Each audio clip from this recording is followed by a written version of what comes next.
Our top story this hour, Indian Prime Minister Narendra Modi will be holding an all-party meeting on Jammu and Kashmir today.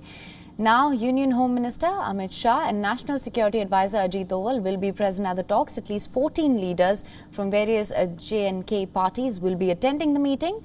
Participants include the People's Alliance for Gokak Declaration, which is a group of regional parties led by two former J&K Chief Ministers, Farooq Abdullah and Mehbooba Mufti.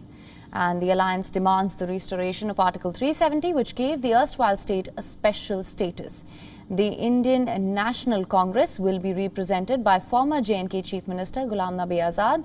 This is a very crucial meet as it's the first outreach by the central government after the abrogation of Article 370 in August 2019. The talks are likely to be focused on holding assembly elections in Jammu and Kashmir and the delimitation or redrawing of constituencies. Elections have not been held in J&K after Mehbooba Mufti government fell in 2018. As per Jammu and Kashmir Reorganisation Act, the erstwhile state was bifurcated into two union territories, Jammu and Kashmir and Ladakh. Meanwhile, the valley is on high alert with at least 3 terrorist incidents being reported in the region. Terrorists lodged a grenade on the CRPF personnel in Pulwama. A terrorist was neutralized in an encounter in the Shopian district.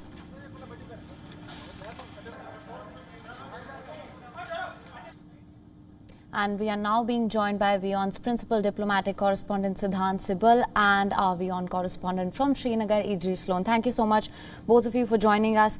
Now, Siddhant, what can you tell us about the agenda? The meeting will be chaired by Prime Minister Modi. This is the first such meet since the abrogation of Article 370. Now, what is on the agenda? Well, the meeting is aimed at kick-starting the political process in the Union Territory of Jammu and Kashmir. As you pointed out, this is the first such meeting since India abrogated the special status for the erstwhile state of Jammu and Kashmir and bifurcated the state in August of 2019. And this could be perhaps the first of the many meetings which are expected to come. But by and large, we know what Kashmiri parties have been saying, that they would like to have restoration of the statehood. But from the government here in Delhi, from the central government, it is a kind of a major step forward in terms of the political engagement. We know that before that, envoys had visited the Union Territory. Several batches of foreign envoys had visited. And if you hear the envoys, one of the things they have been talking about is kick-starting the political process and restoration of internet as well. We have seen restoration of internet taking place, and of course now this development happening. In fact, we can expect some kind of statement from foreign countries over this step, which they would like to see as a positive step forward. Right, Siddhant. It is now coming to you. What can you tell us about the general public sentiment there? Like I mentioned, the area is in high alert. How do you see this panning out?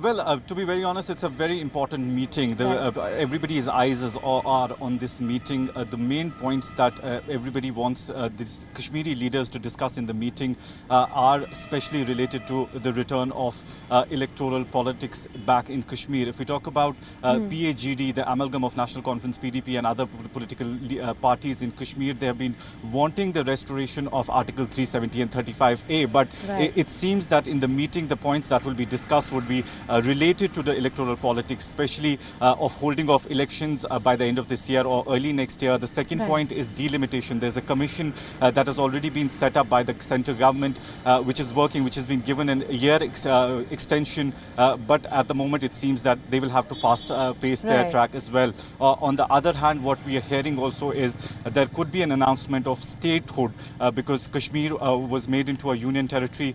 Now they're hoping that there would be a return of statehood in the Union Territory of Jammu and Kashmir. What we are also hearing is that if BJP is keen on holding elections by the end of this year or early next year, they will also have to give something back to the cadre, especially to the Jammu region. And that is one of the reasons that there are eyes and everybody is expecting that at least something would be announced by the Prime Minister as statehood could be returned as soon as possible. Idris, do stay with us. I'm just going to go across to Siddhant now. Siddhant, the centre has invited 14 leaders of the mainstream political parties. Now, the alliance demands the restoration of Article 370, which gave the erstwhile state a special status. How do you see these talks panning out? You heard what Idris had to say. How do you assess this?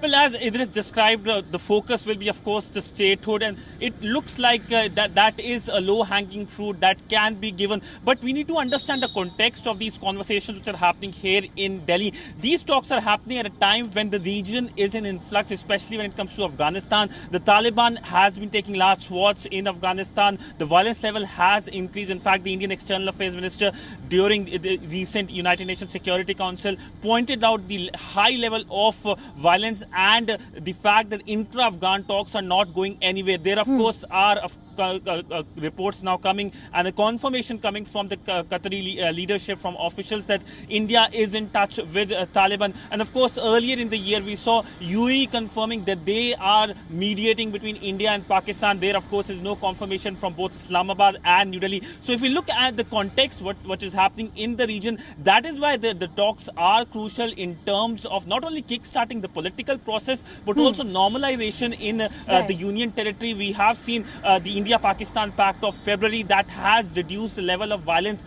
at the line of control, and that is a positive development for the people of the region.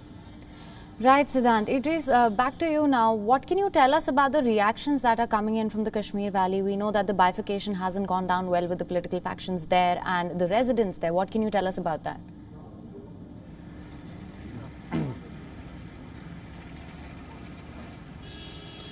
Well, absolutely. People are expecting that there would be some concessions given by the centre to the people of Jammu and Kashmir. As I said, if there are elections held, people will at least have somewhere to go to. At the moment, there is President's rule from the last 2 years, and people are expecting that the democratic setup would be restored in Jammu and Kashmir. Elections would be held. The delimitation process would be fast-tracked so that the election process is started as soon as possible.